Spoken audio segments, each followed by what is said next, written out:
Hi, everyone, and welcome back to Happily Never After. I'm Kate. And I'm Jay. I'm here. We're working on turning the page on spousal loss.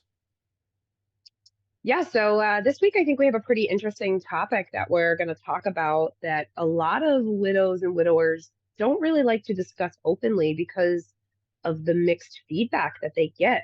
I think this week we're going to talk about dating after loss. What is your take on that, Jay?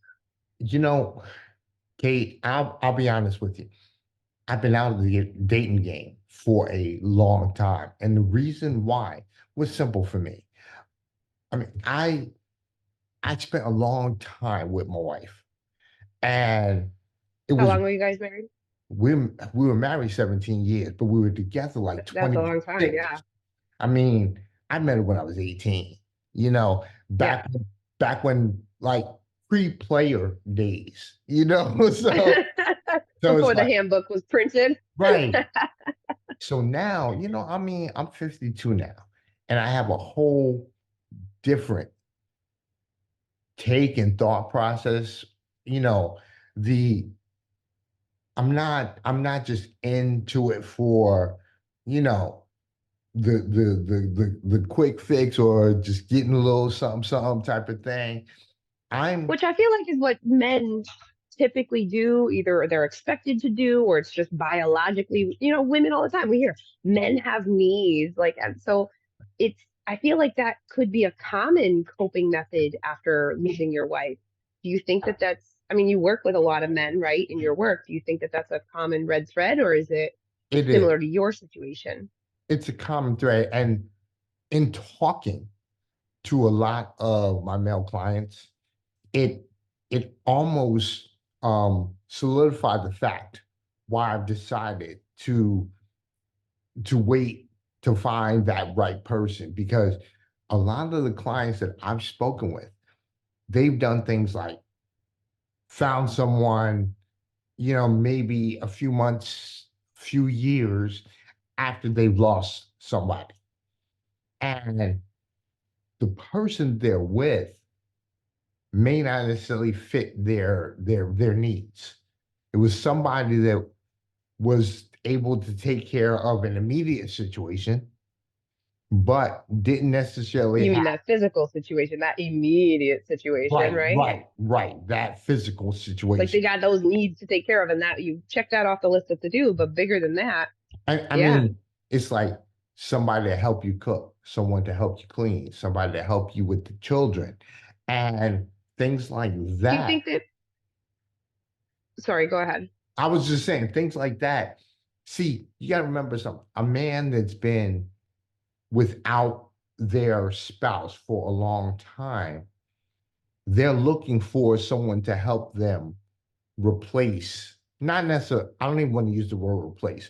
They're looking for someone to help them address certain areas I was that, going to say that was going to be my question. I wonder, like, even just subconsciously or not intentionally, do you think that men date or start dating or get into committed relationships once in the widower experience to fill those roles, that void, that it's not even necessarily about the emotional connection, but it's about the dependency for men? Do you think that that's a common or fair thing to say?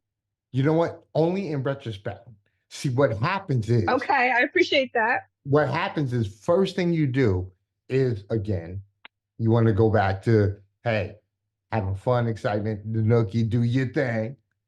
And then after The that, nookie. I haven't heard that word. yeah, Like, I know. listen, I, I, 2002 called, they want their word back. why did I just think myself, man? Come on. But Limp Biscuit called, they want their song title back. but it's like, but that's really what it is. It's like many men who have had a relationship and lose their spouse, they first off, they want to make sure that they still have their masculinity. So they're Mm, they're going in and they want to put their machismo up. So that's the first thing. that big peacock chest, puff those feathers Exactly. and make sure the And equipment still works and all that good right. stuff. And then when they get that satisfaction, now it's part B. Hey, we've been hanging out for a while. Wha- can you help me with some cooking or Ah, type of thing? so then it becomes a chicken and the egg situation, right? Uh, Like, do they catch feels because of the biochemistry after the physical intimacy, and therefore they ask for the help with the other things? Or do they ask for the help with the other things and that causes them to catch feels? You know what I mean? Like, it's a chicken and an egg situation, I feel like, for dudes. and it's interesting because honestly, you're not going to ask up front for the help because in your mind, that's going to be a turnoff to you getting You don't want to show weakness or right, right. fragility or You know, vulnerability. As a man, you're supposed to be strong and have your shit together because a woman is unattracted to a man who doesn't have his head out his ass. exactly. And what's interesting is a man that has gone through a situation with losing a spouse, it it changes. So now they are no longer the that no, I take that back. They are the still an alpha male in their mindset, but now they're an alpha male with a different feeling set because something else has created a vulnerability for them. So Mm. now it's like, Beyond their control or fixability, like they can't fix it. And and men typically like to fix things. yes, and you know what? What's interesting is you now start to feel inadequate when you can't necessarily fix it right up front, right Or then. even identify where the inadequacy is. Exactly. And it's usually Interesting. it's buried in some other aspects of what you're going through. You I'm know, going to pull a Sigmund Freud. It all goes back to their relationship with their mothers. honestly, you know what? Kidding. No, no, you're not. You know what's funny? It's true. See, every dude that it's weird because our mothers are look, they're everything to us. But then also at a certain point, we don't want to be mothered. We want to go our own way. But Yeah. Be a then, big man. but then when we incur some kind of loss, some kind of major setback, the first thing we want to do is revert to that little kid who your mommy could fix everything. You know what I'm saying? Mm. All it took was a bowl of cereal or your favorite meal. And A band-aid and a kiss on the forehead, and mom made it yes, all better. yes. We call that mommy magic in my house. My kids used to say, "Oh, mommy magic. Can you use your mommy magic?" I'm like, all right, like I got you, kids. That's It's it. so funny that you talk about like that fragility and that vulnerability and the not wanting to be transparent about it, because from a widow perspective, it's almost unavoidable. Like, regardless if you're married, single, widowed, divorced, you will always be Mr. Lewis. Right. But my title changed, and I was, my maiden name, I was Ms., Miss Richardson. And then I got married and I was Mrs. Mollison. And now there was a long period of time, I shouldn't even say now, but like there was a long period of time where I'm like, what the hell am I now? Am I Ms.? Am I still Mrs.? Am I, and then you get into the dissection of marriage is just a legal contract that dissolves upon their death. So technically I'm not Mrs. anymore. And then you look at all those paperwork check boxes and you have to, what's your salutation and your designation? And I don't know who the hell I am. And it causes this whole upheaval of your identity and your self-worth, which is already conditioned by society for women to be under scrutiny nonstop. Like we are under a microscope. I think America Ferrera in the Barbie movie, like her speech about how hard it is to be a woman as a widow, I took that really, really, really poignantly because I was like, there is such this pressure as a woman to be everything, to be soft, to be hard, to be strong, but not too strong, to be vulnerable and emotional, but not out of control. And if I'm aggressive or I'm bitchy, not if I was a man, I would be a good leader. But it's all of these various pressure points. And then you throw that upheaval of identity crisis, and it goes back to the perception of the frail, the little woman is having hysteria, and it's such a hard thing to combat. And I'm expected as a woman to just keep the house clean and care for the children and make sure everyone goes to the doctors. And then everyone looks at me like I'm sideways when I'm not cooking the meals, which But I never did. Craig was always the one to cook the meals. That wasn't my jam anyway. But everyone looked at me sideways. well, And then because when I started dating, it was both sides of the coin of scrutiny. I'll be transparent. I started dabbling in the dating arena really early after Craig died, but because of the nature of his death, because of how long I'd been without physical contact, because of during the grieving process, literally anytime somebody like hugged me, my skin would crawl. And it didn't matter who it was. Like I could not stand physical touch after he died. And then it got to a point where it like the needle went completely the other way. And I was like, I just need someone who I trust and love to give me contact. I had a couple of one night stands with, you know, former trusted friends, and that was like a one-time thing. I'm very transparent about this, and people are like, "Oh my God, you're going to talk about but all this?" Hell but yeah! You there's ask me not on nothing. the podcast, I'll say you this stuff to your face. Like, You know what, Kate? so I've had that intimacy. There's nothing wrong with that because honestly, listen, when you said this earlier, marriage is like kind of like a contract, It and is a contract. A you're marriage in license and all of that is a right, legal contract. and you're in it. It's a mano a mano, one on one type of thing. And humans, we already know, humans are not really meant to be, you know, in a one on Binary. one. We are not Right. binary We're creatures. not. And and now we've been forced, not forced. We force No, we've been ourselves. catapulted into this arena of unknown, and it's like swimming in open water. But so going through that upheaval of identity crisis within the who am I now and what do I do now in the early, first 4 or 5 months after losing Craig, and then getting to that point where women have needs too, and we're not supposed to talk about that. Women are not supposed to let people know that we have periods or have sexual desires. We're just going to throw that out there. Like, we're not supposed to tell that to people. But I'm like, we're all grown adults and we all understand the biology of it. Women desire sex just as much as men do. Women have a biological drive just as much as men do. And so when I needed physical contact, there was a huge guilt for me because I'd been with my husband for 10 years, never been with anybody else. To go and need that physical contact, I felt guilty. And then once I got that physical contact from a safe and trusted avenue, I cried, like literally in his arms, cried. And he was so great about it. But still, it was like I felt like I was cheating on Craig. And I had to come to terms with the fact that there was a biology there, that I needed physical touch and that I needed physical reassurance and, you know, connection and humanity. And that's what that was. And then when I'm on the interwebs looking for more of that, because I was like, oh, that worked, we should do that again. And I ended up connecting with someone emotionally 5 months after Craig died. And I date this gentleman for almost a year, to the point where we're like have introduced our children to each other, sleeping over long term, like a couple days in a row at a time.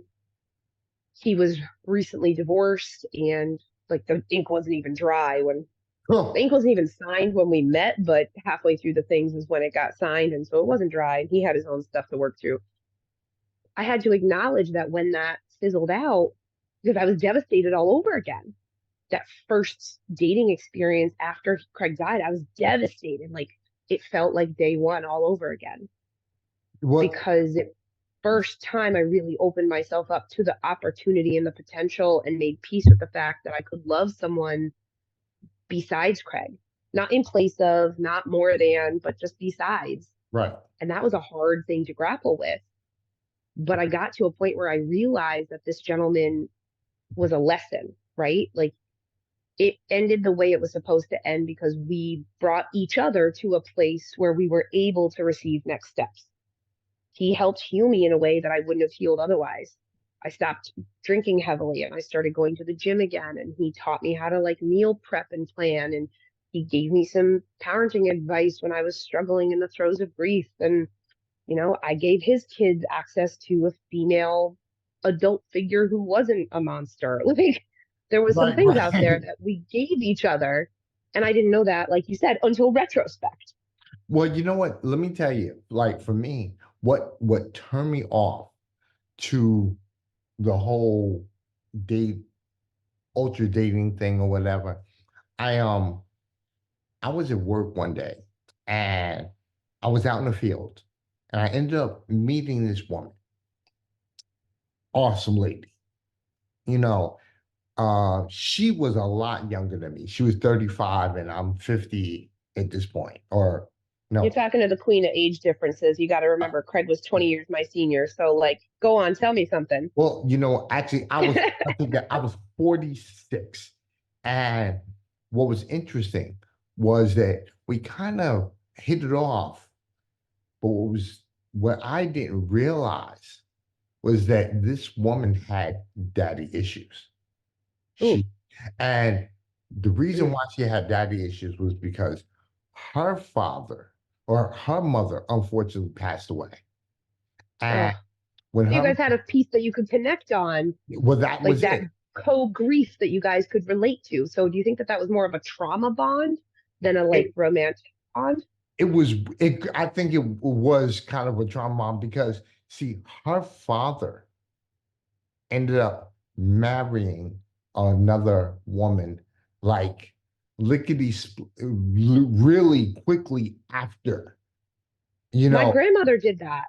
My grandmother did that. She was widowed, and within just a couple years, she was already married again. Right, And my mother had a hard time with that. And that gentleman, I won't speak ill of the dead, but okay, we'll leave it at that. right, right. But yeah, like that very quick remarriage kind of sours people sometimes. I mean, because it would be crazy because one, and then because of the relationship I have with my daughters, she didn't have with her father. So Oh, so she was jealous. it's weird. I don't want to use the word jealous, I shouldn't label people. but I'm like snarky today. it's like, nah. But you know what? Honestly, Kate, it probably was jealousy because when I was with her, if my daughters called, listen, you got to hold on. I'm on the phone with my kids, and then Kids should be your priority. you know, and it was weird because her whole thing was like, well, you're with me. Why aren't you spending time with me? And then I'm like, well, you know what? My kids don't know that I'm spending time with you right now. So, I'm not putting them on a regulation. Well, listen, I'm going out tonight. I'm hanging out with such tonight. Don't Yeah, but the call. kids don't need to know Ah, every nitty gritty detail. Like I didn't tell my kids everything when I first started dating. I was like, oh, where are you going? Like, oh, I've got dinner plans, or I'm going out with a friend, or oh, I'll be back later. Nana's right. coming over to put you to bed. Like, especially when it's close to the loss or they're young, like they've already been through enough. You don't need to add that layer of trauma to your kids when you start dating. And then Kate, my situation was even worse because listen, she was like, I want to come by your house. I live across the street from my Oh, mom. girl, no. I'm like, no. I'm like, can't, and it's like, my youngest was still living with me at the time. And it's like, and then it was almost like, oh, are you ashamed to be with me type of thing? And I'm like, no, What? it's not about No, that. it's just like we're not at that threshold yet. Pump the brakes, But, baby doll. but Like again, she had daddy issues.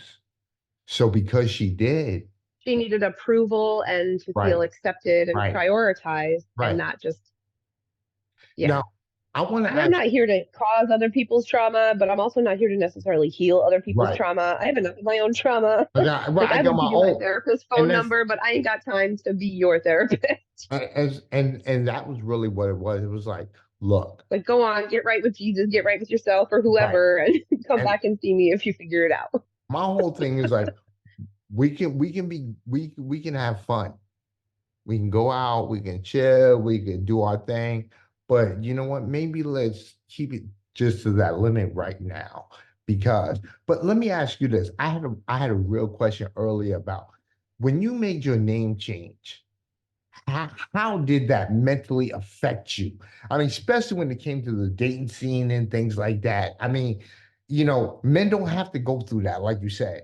But for what Yeah, I it's can see, so I still go by Mrs. Mollison in most, instances. Um, and every now and then I'll write it or I'll say it, especially like because I'm currently like seeing someone. And so if like we're out somewhere and I get a phone call from like the kids' school or something, and they're like, I put on speaker because that's usually just how I go. And you're like, oh, Mrs. Mollison, and I'm like, yes. And like previous people who I dated would like roll their neck at me, and it's like, oh, and then I would feel guilt for it. But I have to say, like the gentleman that I'm committed to now, like he's so great about just holding space for whatever feels right for me and however that changes and flows. But to answer your question, like that was a complete and total mind fuck, pardon my French, no, no, to I have feel you. to really like that first time writing out my name, the Mrs., and then I think I scratched it out and then I wrote MS, Ms. Right, And then I scratched that out and then I wrote Mrs. again. And then I just left it and I wrote my first initial in my last name because I just couldn't wrap my head around that. And it was I actually wrote a blog about it where it was like a whole upheaval of your identity. It's like, if I am not Mrs. Mollison, if I am not Kate and Craig, if I am not one half of this equation, then who am I? And right, it really started where it was like, okay, well, what are the things that I like? What are the things that I want? What are the things that I need? And I ended up going down a rabbit hole of maladaptive behaviors to figure that out, like shot the gun, rode the motorcycle, pierced my nose, right. overspent, underspent, did all the various things. And then it was kind of like, okay, I do like onions, but I haven't been eating them because he didn't. I forgot about that. And oh, I really don't like mushrooms on my pizza, even though he did. And I do, enjoy sleeping with music on. And I should, shower at night, not in the morning. And all of these things that we change about ourselves when we're in a marriage or a long-term relationship that you just evolve to. And having that time to kind of date and discover and experience new and different people kind of was like, oh, that's not how we're supposed to do that. That's new, that's different. And it shook the sheets a little bit. So I really had to self-discover. And as I went through the dating thing, because you kind of touched on it a little bit, that that issue and the you wanted to keep it casual, right? I had the opposite. And maybe it was a little bit naive, but that first gentleman that I got connected with and we dated for, several months, I think it was almost 9 months. We got to that 9 month mark and I was like, okay, what are we doing? And his answer was, I don't know. And that was like a huge red flag for me. I was like, what do you, it's been 9 months. I have a key to your apartment.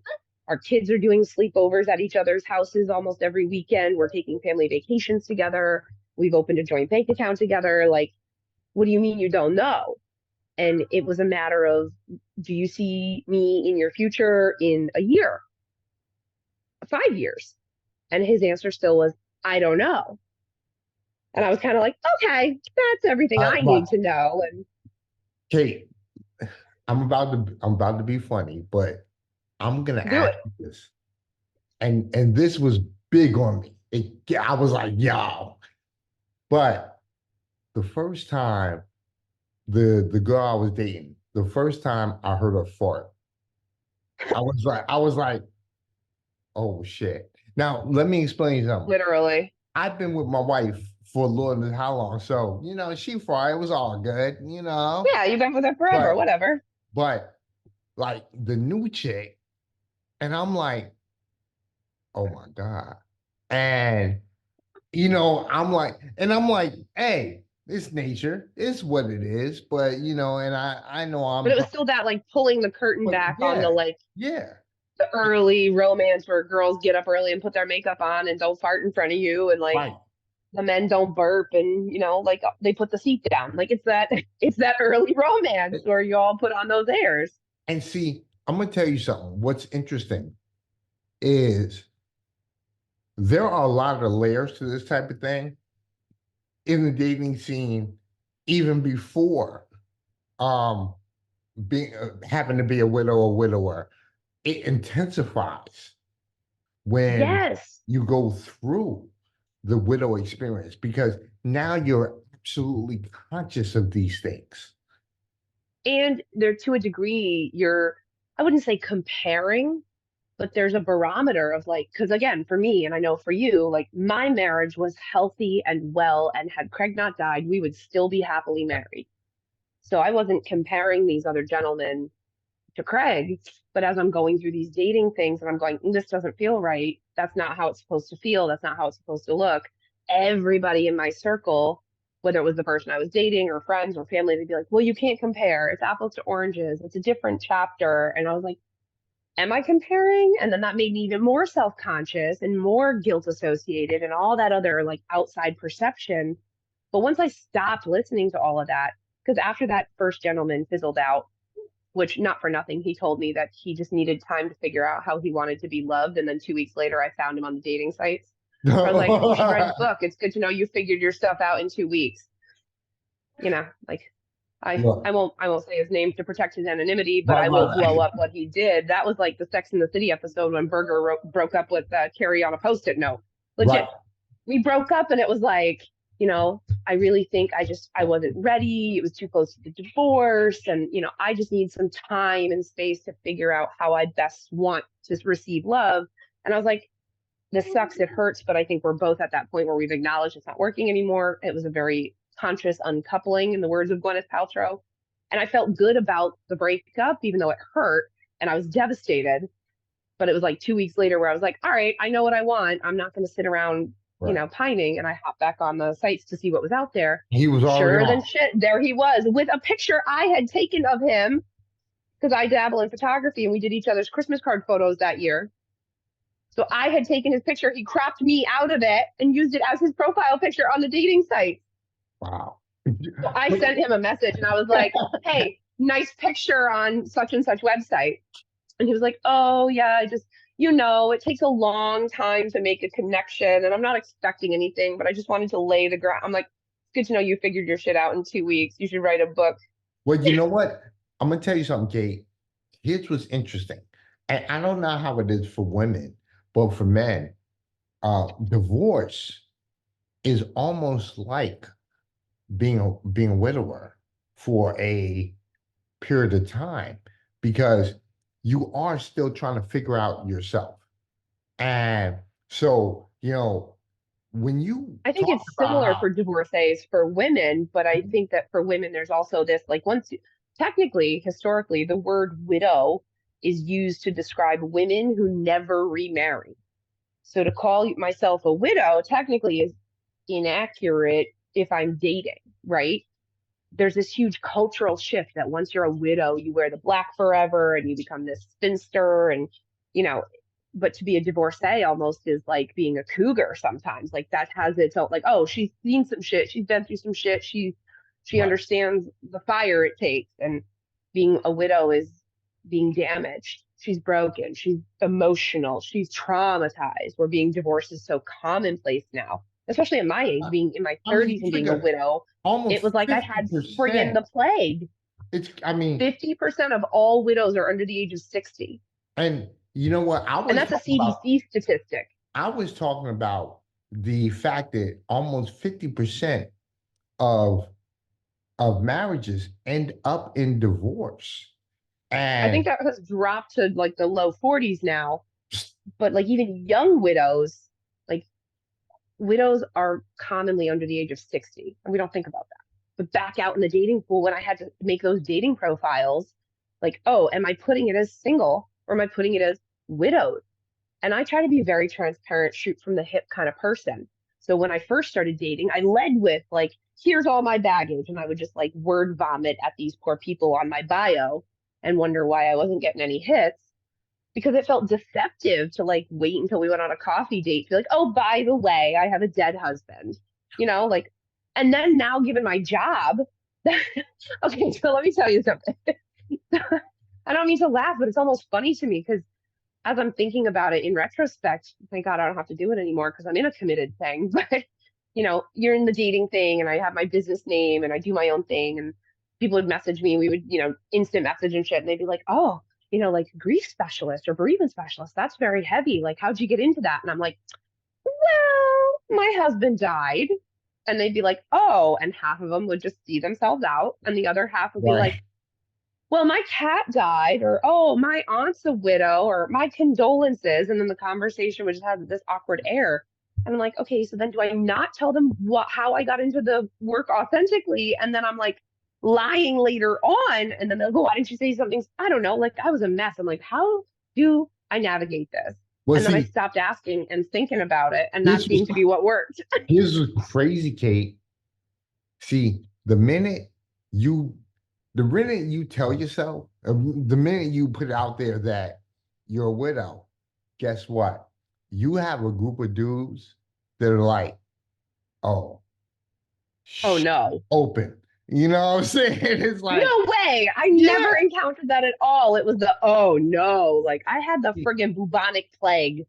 You know what? There's a group of dudes that kind of, I don't want to say stalk widows and stuff like that, I mean, they but their whole prefer. thing It's is like like, the dudes who are attracted to right. pregnant women. Like, I mean, I'm not gonna yuck your yum if that's what does it for you, but But like, see, but the difference is it's like these guys are in it because they know that the widower is hurting physically.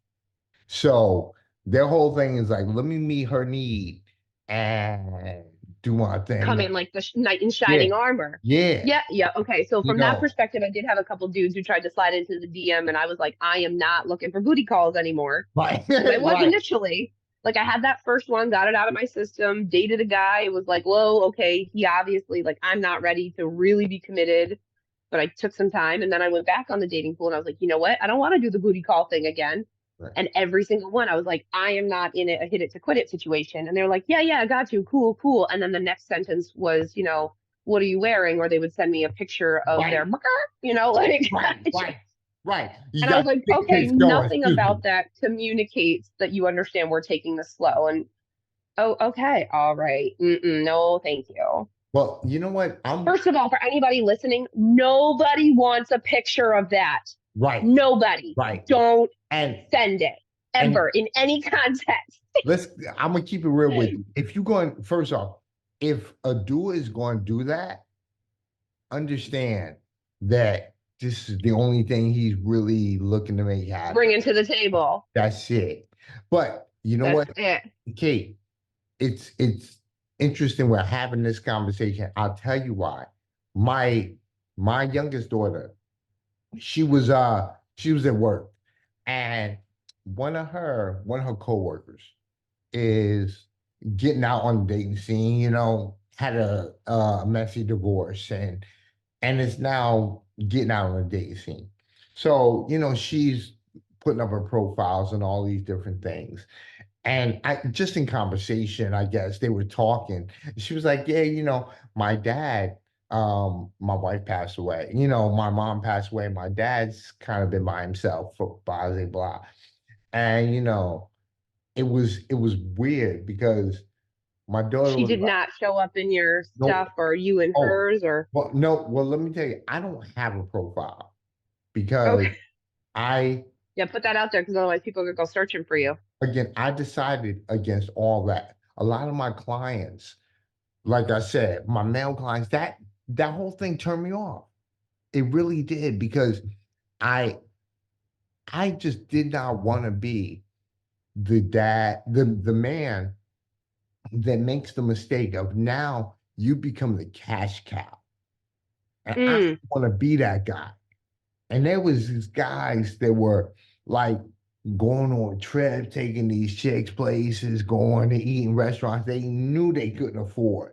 And it was just like, you know, just to impress Good the for you though to like woman with have it. that consciousness to like not do that, because so many people do fall into that trap, I think, you know. But I think as I dated other people, like I dated a guy who didn't have children, and that was a mistake. And I tried to be open-minded to Okay. it, right? Like I tried to be again, because I had kids that were young when I met Craig, and he was open-minded to my situation. So I always try to give people the benefit of the doubt. But he sold me on a bill of goods he couldn't deliver on. And it was a weird thing when you introduce your children to people after a certain amount of time and they promise you the oyster, and then you open the oyster and there's no pearl inside. I never want to be that woman who has a revolving door of men.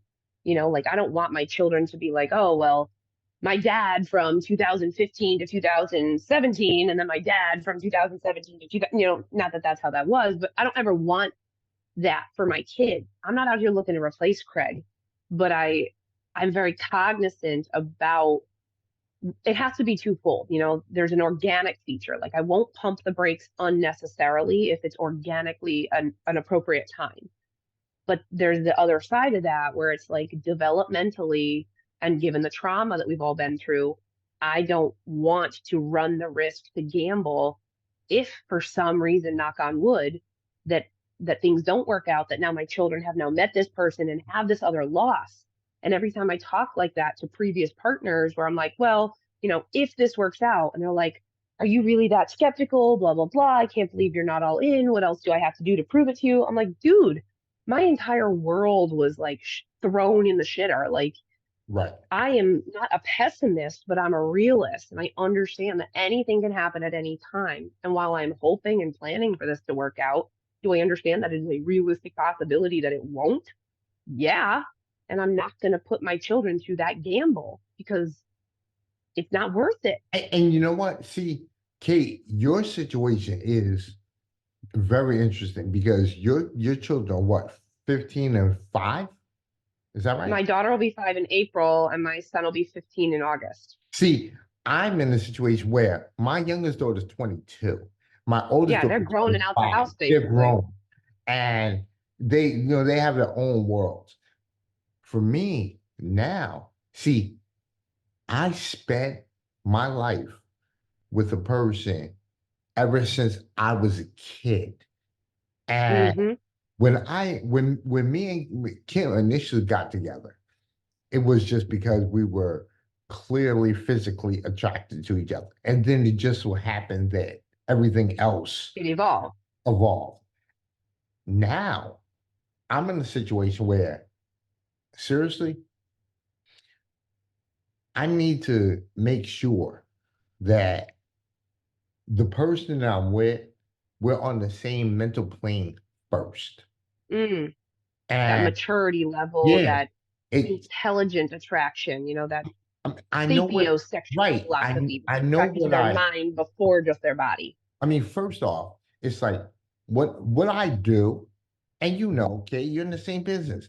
What we do, not a lot of people understand what it is. It's not a So palatable job to, it is, to it hawk to really someone is. that you're dating.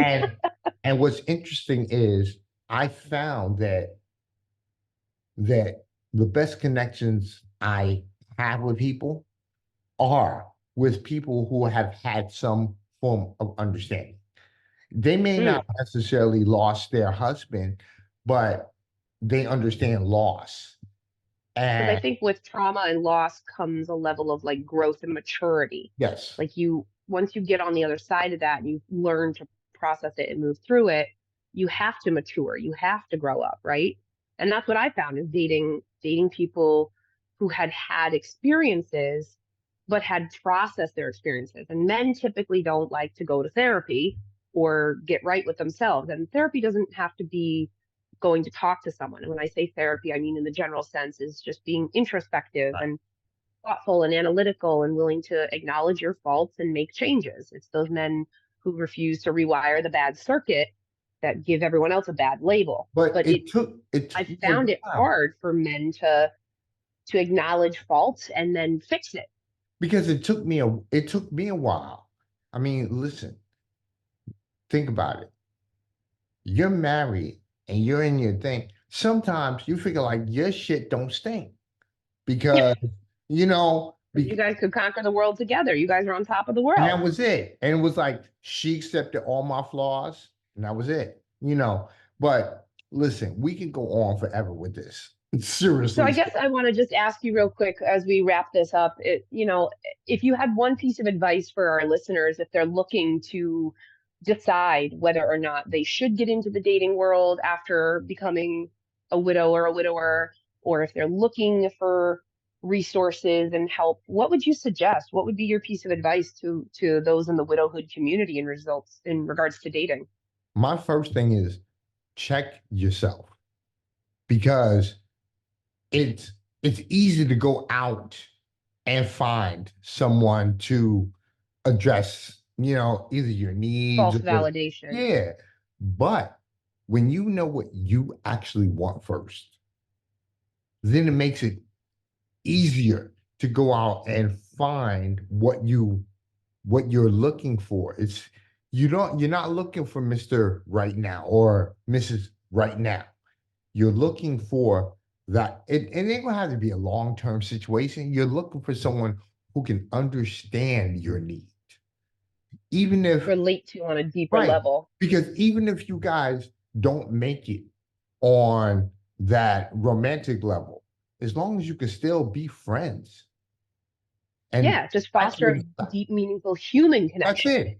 So somebody you can pick up the phone and call, eventually. And But just connect with, because being a widow is super isolating, or being a widower is super isolating, and just having that person that you can connect with. I think it's also important to remind people that there's lots of dating websites out there. Lots of people I know when I was in the process were looking for and asking for, discussion boards and online support groups and whatnot. They're all asking for a widow or a widower specific one.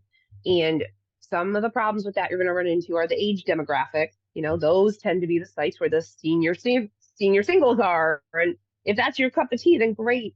But dating, regardless of your experience, isn't easy. And everyone's like, this is so hard. I'm like, nobody meets anybody organically at the grocery store anymore. Like you and Kim met so organically. right. That's so not commonplace.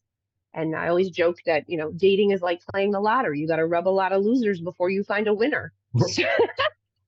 Exactly. So I mean, like, just be patient and be thoughtful about it and spend time alone. There's a difference between being Yes. alone and being lonely. And once you get comfortable dating yourself, take all that energy that you would put into a relationship and put it into yourself. Take yourself to the movies, take yourself to dinner, get real comfortable with sitting with yourself. And that's not like force yourself to be lonely, but that's to not be bothered or be encumbered when you are alone. And that took me some time to figure out because I found I was just going on dates, even though I knew I didn't have a connection with the person, just to get out the house and just to have something to do and fill the calendar and feel connected and feel desired and all of those things. So I think get get right with yourself, like you said, be comfortable being alone, do your research on the various sites. um, the gentleman that I'm with now, like we're on the long haul trajectory. Like we're on the cohabitation trend and we're going to start introducing the children over the next couple weeks. He met my parents, I've met his mom. Like we met on Facebook dating. Like the likelihood of that happening is slim to none. But you know what? Be open to opportunities and new experiences and go to therapy, Right. whatever Right. your therapy looks like. And I know on my website, I actually do have a blog and resource links for dating as a widow or widower. So I'll put my website in the show notes for this episode. And then, Jay, if you have any other resources that you want to share, we'll make sure that we include those as well. Excellent. Excellent. Well, listen, I mean, I really want to, thank you for listening to today's show, everybody out there, because this is an interesting topic. I mean, obviously, you heard me and Kate have we're all over the place with this whole thing. But like I said, if you enjoyed this episode, be sure to check out all of our previous episodes. I mean, they can be found on your favorite streaming platforms. Make sure I that love it. you like and subscribe so that you have access All to right. our future content as well. That's it. That's it. And I hope that you all out there who have been listening, are enjoying what you're hearing. We would love your feedback on any ideas you guys have for future episodes or comments on previous episodes. With grief and gratitude, I'm Kate. I'm Jay, and until next time. Bye, guys. You've been listening to Happily Never After, part of the Xvadio podcast network. You can catch every episode of Happily Never After, as well as the rest of the network, at xvadio.com, the Apple Podcasts app, Google Podcasts, Spotify, iHeartRadio, Audible, Amazon Music, and wherever you find podcasts.